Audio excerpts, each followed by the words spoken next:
then, you know, so then I was thinking about that. I'm like, huh. Okay, well, you know, if you were to travel through the universe, and everything in the universe is a singularity, then you could, you know, build a ship that's able to go inside the singularity. That ship would have to have a drive at its center that's a singularity itself. Okay? And you could enter a local singularity, and because you're in singularity, connected to all things, you could come out anywhere you want, anywhere else in the universe.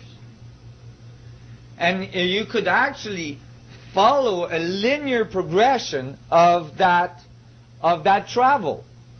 Although it would only take seconds for you to go across the galaxy, you would still go through the singularity of the sun, through the singularity of the hub, and then out to another singularity that would be a solar system in some other corners of the galaxy. You could even go from the hub to another galaxy hub and then come out wherever you want there.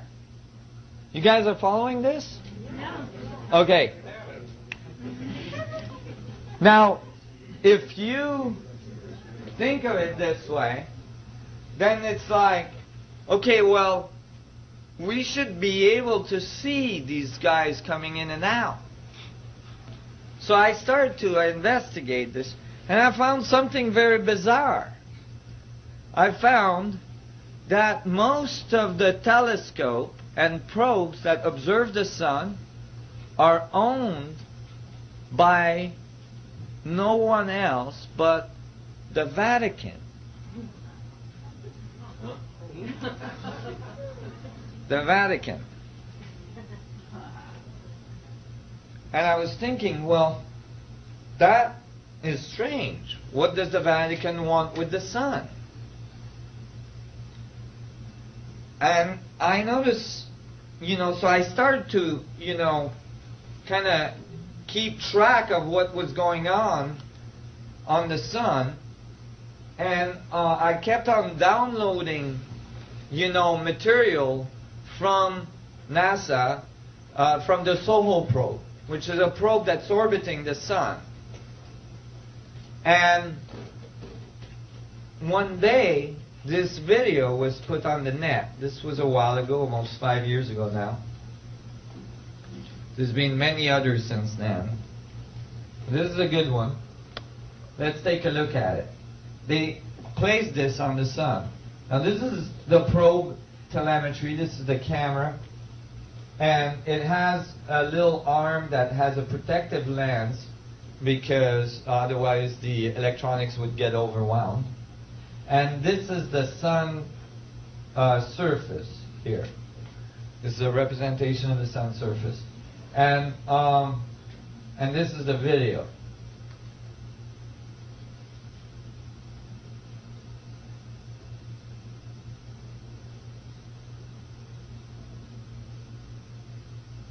So this video was placed on the net saying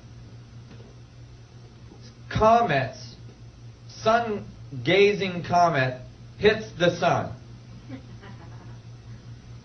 And you know, a bunch of people downloaded this stuff.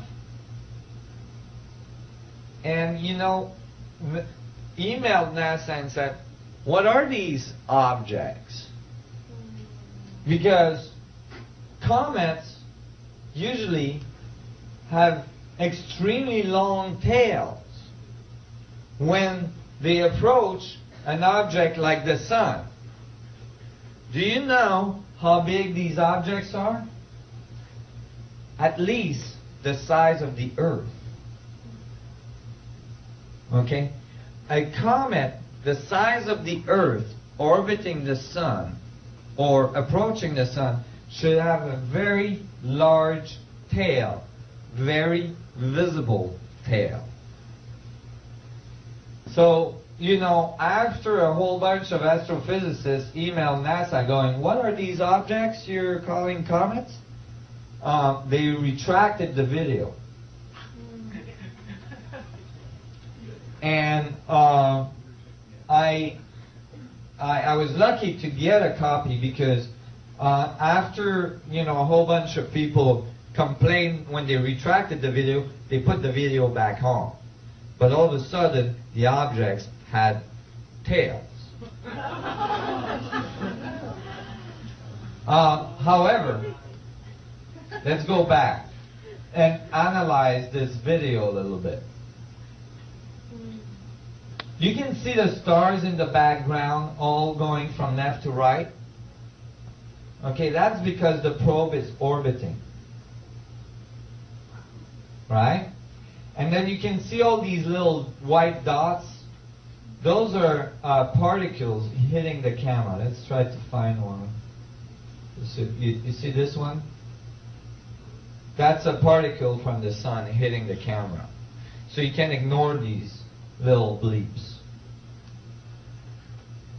But if you actually go backwards, you will find that there is only one object going towards the sun at first. And then at this frame, you will find two little objects here that appear that in the next frame move from here to here. Can everybody see this? Not the light. Oh, the light.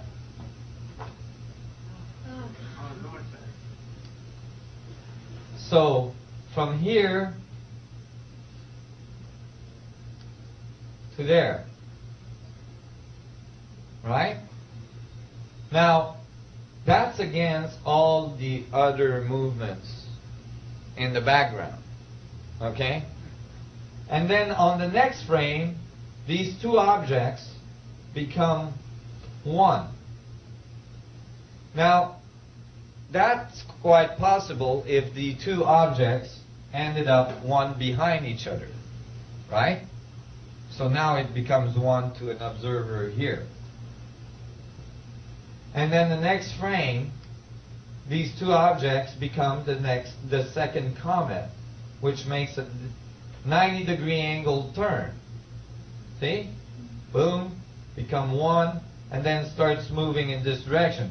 So it came from here, it became one here, and then started moving in a completely 90-degree angle direction from where it was going.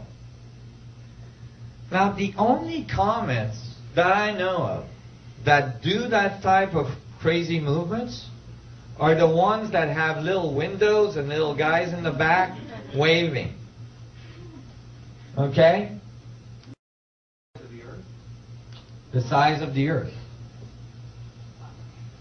And here you can tell that the objects make most likely a full orbit of the sun, and then boom, enters the sun approximately at 19.47 latitude, probably in a sunspot, and then this huge plasma ejection comes out. Let's take a look at it. Boom. The other thing is the objects don't break into pieces like comets would do.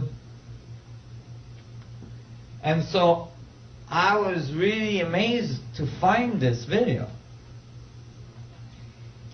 And I thought, my God, you know, if you were a society that had ships the size of the Earth, you wouldn't be able to go into any small black holes like the Earth. It would be, your ship just would be too big for the Earth. So you'd go for the next fractal level of black holes, you'd go for the sun. But if you were using a smaller ship and you wanted to go through the black hole of the Earth, then you would find that black hole by going through the sunspots of the Earth. These sunspots would be the volcanoes you find on Earth.